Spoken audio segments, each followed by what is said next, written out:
For many of us, COVID-19 and the pain linked to it can seem quite far away, unless, of course, we've been directly affected. So imagine working with some of the sickest people and watching some that you know and work with die. Specialist physician and pulmonologist from Melomed Gatesville Hospital in Cape Town, Dr. Bilal Gafoor, has described his experience in the COVID-19 frontline as challenging, heartbreaking and humbling. Known as one of the physicians who's treated more COVID-19 patients than most, he talks to us about his experiences during this pandemic. A very good morning to you. I've been very keen to speak to you to find out what is it like on a daily basis for you. Tell us some of the experiences you have.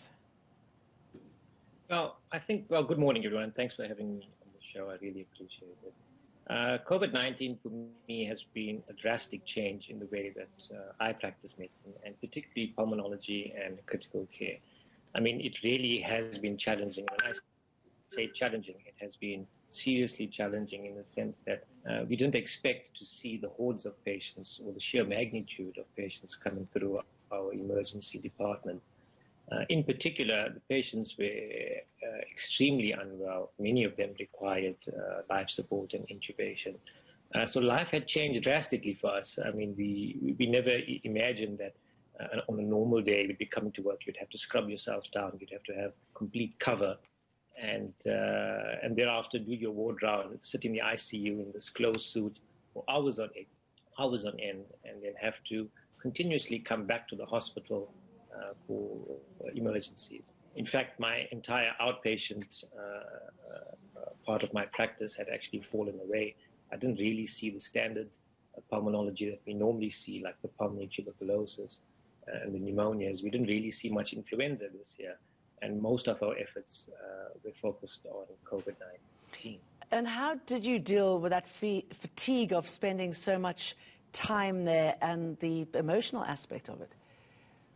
Somehow you find some inner strength, I think, that keeps you motivated and keeps you going. I think you keep a certain goal in mind, that we are here to save human life and to look after the patients. And I think that sort of drives you. And I think nothing trumps having to go in and save people rather than having your weekend off or having personal time. So I think it's a calling beyond most professions, and I think that's the reason why we actually chose to become physicians. But did it make you question life and what it's all about, and how something like this virus can just come and just devastate the way we live, the way we operate, the way we think?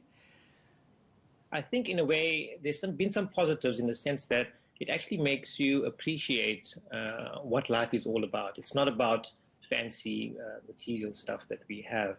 It's basic, simple stuff, and I think we should every day be grateful that we are on this planet and we are breathing the air that we are. And certainly this virus has taught us that, if anything, it has actually humbled us into appreciating our families, appreciating our friends, and appreciating just being alive in society, really. And have you learned anything that possibly you didn't know about the body, the resilience, what it can accept and deal with and cannot? What I have learned, and I think it was a particularly important lesson for me, is that no matter how much of technology we have and no matter how much of a new innovation we do have, as doctors, you may follow a certain method of managing your patients, having the machines on life support set in a certain way. But at the end of the day, we all learn that we are not in the driver's seat. It is the man above that decides the fate of the patients in front of you. Many a time I would sit there and ponder, and I would work out my equations and calculations of my pressures on the machine. And I would say, no, this patient's definitely going to make it, only to find out that you get a phone call at midnight, listen, this patient has crashed and passed on. So I think in that regard, it has been truly humbling and has actually taught us that we can't predict it. We are not in the driver's seat in this condition. What chance, and I suppose it depends on, the patient, the higher calling, do patients have of survival when they're on these life support machines? And those that are able to talk to you, what do they say? I mean, is there a general trend, general thread? I must say, I mean, the patients that we've had on life support, many of them have actually come off There are a certain number that didn't make it, unfortunately. Many of the patients who had comorbidities, such as hypertension and being obese and diabetes, these patients generally had a poorer outcome. But there were a lot of patients that surprised us. There were a lot of younger patients that didn't make it. There were a lot of older patients that actually did make it. In fact, I've just discharged an 85-year-old, I think, Wow. yesterday, and she's come off life support and she's made it. But one would never have predicted that this patient would have come off life support. A lot of the patients stay ventilated for prolonged periods of time, and that's not the typical sort of course that's followed in patients who have pneumonia. And many of them come off life support feeling particularly anxious.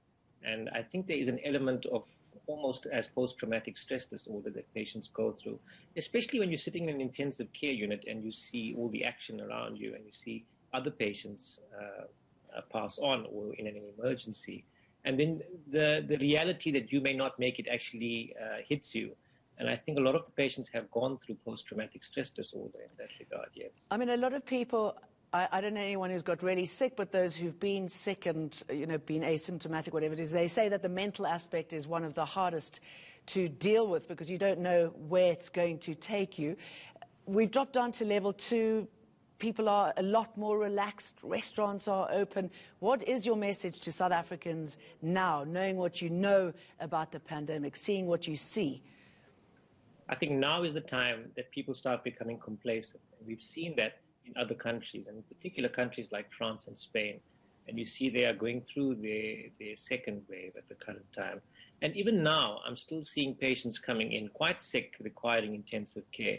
But often these are pockets of individuals, so within a family or within a group of friends, where people have elected to mingle and to ignore the social distancing protocols. And this is where the second wave is actually going to come from, is that people are going to let down their guard. They're going to start socializing. They're breaking the rules of PPE. And that's where we're going to have our second wave. So yes, I would say please, try and follow the principles of social distancing. I think as a general rule, there should be a certain group of people who should voluntarily isolate themselves. And this should be people who probably over the age of 60 who have comorbidities, and certainly people over the age of 70. They should voluntarily quarantine at home. Dr. Bilal Gafoor, thank you very much for talking to us, sharing your incredible experience, and thank you from all of us to you and your fellow workers.